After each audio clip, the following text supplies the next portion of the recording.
It's a huge step for Canada, hitting the defense spending mark required by NATO, 2% of GDP. A little over a decade ago in 2014, Canada's defense spending had fallen to just 1% of our GDP. Our military infrastructure and equipment had aged, hindering our military readiness. And that's why just 6 weeks after forming government, we announced ambitious plans to rebuild, rearm, and reinvest in the Canadian Armed Forces. Canada's new government has been working with unprecedented speed and scale. In 10 months, we have invested over $60 billion in our defense and security. That's the largest year-on-year increase in defense investment in generations. And as a result of these efforts, this morning, NATO confirmed that Canada has achieved its 2% defense expenditure target, half a decade ahead of the original schedule. It's something the head of NATO has credited in part to pressure by Donald Trump. The NATO is constructed like this, that the US, Canada and the European NATO allies were completely integrated. It doesn't mean that there is the US coming to the rescue of Europe or Europe coming to the rescue of the United States. We are working completely integrated. And for the protection of both the US and Europe, it's crucial that NATO is there.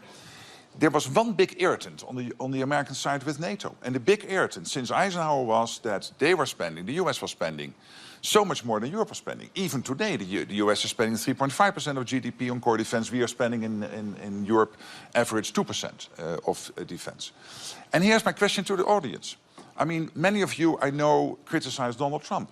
But do you really think that without Donald Trump, 8 big economies in Europe, including Spain and Italy and Belgium, Canada, by the way, also outside Europe, would have come to 2% in 2025, when they were only on 1.5% at the beginning of the year? No way. Without Donald Trump, this would never have happened. They're all on 2% now. Do you really think that in the summit in The Hague, as already Alex was saying, sorry, the president of Finland was saying, that we would come to an overall defense spending of 5%, including 3.5% in core defense, if President Trump would not have been re-elected as president of the United States? No way. It would never have happened. So again, I'm not popular with you now because I'm defending Donald Trump, but I really believe we can be happy that he is there because he has forced us in Europe to step up, to face the consequences, that we have to take care more of our own defense. But again, I'm absolutely convinced without Donald Trump, we would not have taken those decisions, and they are crucial, particularly for the European and the Canadian side of NATO, to really grow up in the post-Cold War world.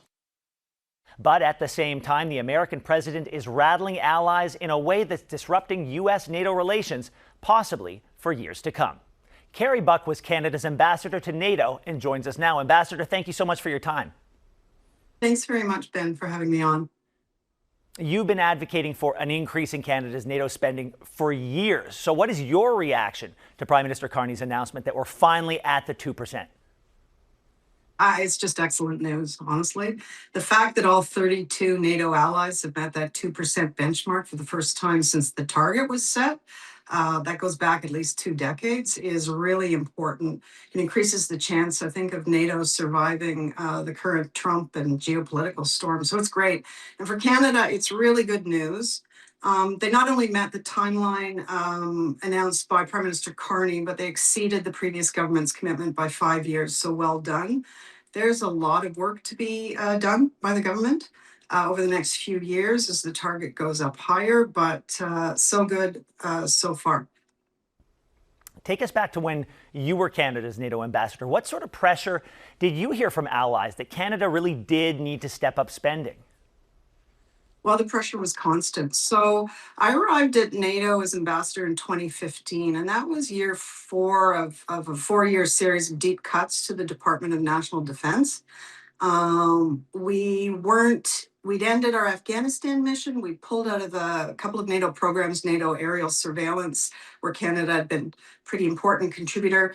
And at the time, Canada was below 1% of GDP on defense. So it was a pretty difficult position to be in. So imagine this. These NATO summits have leaders sitting at a big table. So every NATO head of state is sitting at the table, a few of us behind. And every summit has an agenda item on defense spending. And so up on the screen flashes the ranking of NATO allies. And here's Canada, down below the 2%, down in the bottom. For G7 NATO, G7 ally, it's, difficult. It decreases your leverage at the table.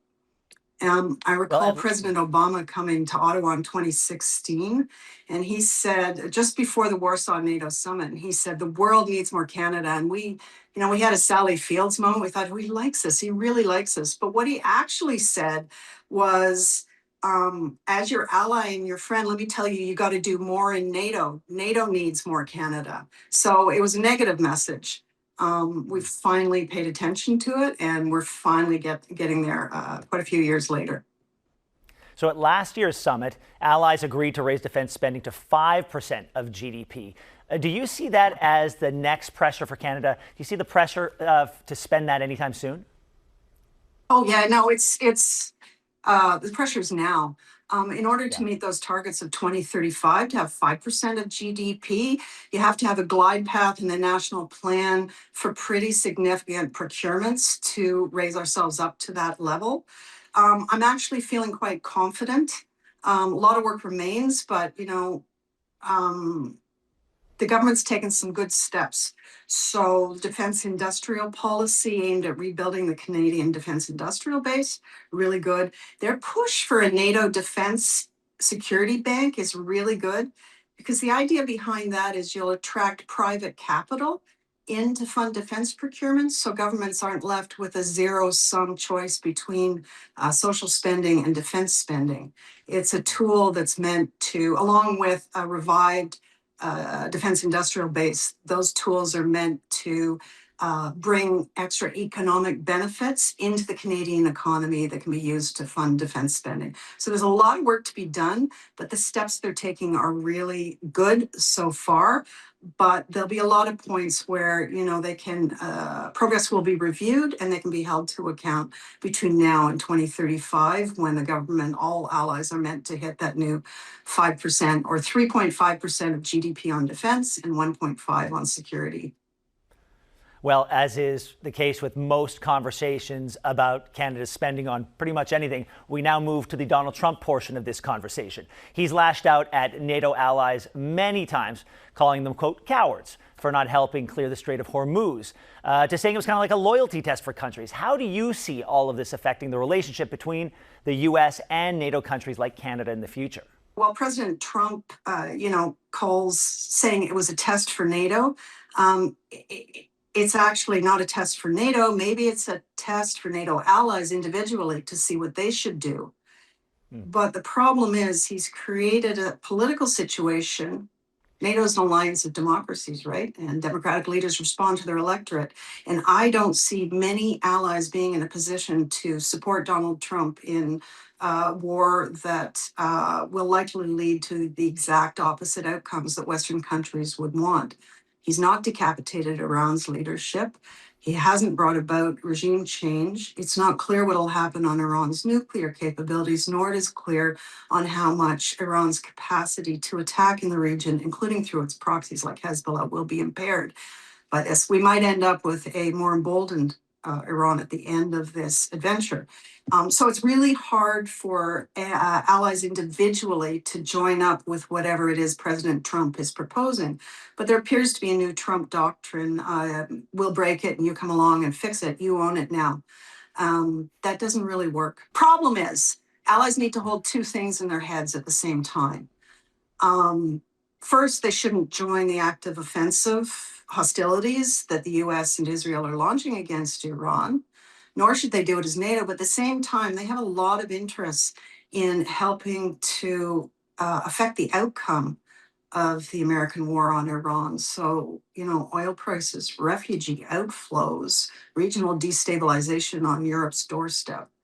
So they're in a really hard space, allies. Something will have to be done. And what that something is depends very much on the multiple pathways the war in Iran could take from now on. It's a really hard position to be in.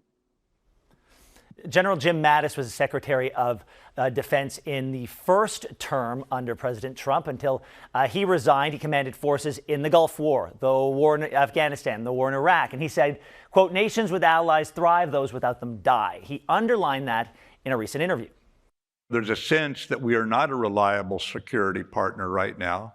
The first time NATO went to war was after we were attacked, and one of the countries that lost as many boys per capita fighting alongside us after America was attacked on 9/11 was Denmark. And Denmark is, of course, the country that owns Greenland. So when you think of a threat against a NATO ally, or when you hear that we're putting tariffs on allies at the same time we're demanding they increase their defense expenditures, which requires a robust economy, you're seeing a strategic disconnect. You can't bring allies on board if they don't trust you. General Mattis was he came to NATO when I was there, because I was there for the first Trump term. What an impressive man, and he's absolutely right. You can't bring allies on board if they don't trust you, right? The alliance is it's like the Three Musketeers, all for one, one for all. And if one steps out and starts attacking the others, it's really hard to maintain that trust. And as I said, the president's creating a situation where allies, even if they wanted to, have little political space to come along for the ride with them. So, if you want countries to be with you at the landing, you have to reach out to them at the takeoff. And none of that was done. So you really can't expect them to fight your war. The trust is going to take a long time to rebuild. Ambassador, thank you so much for your time. Thanks very much.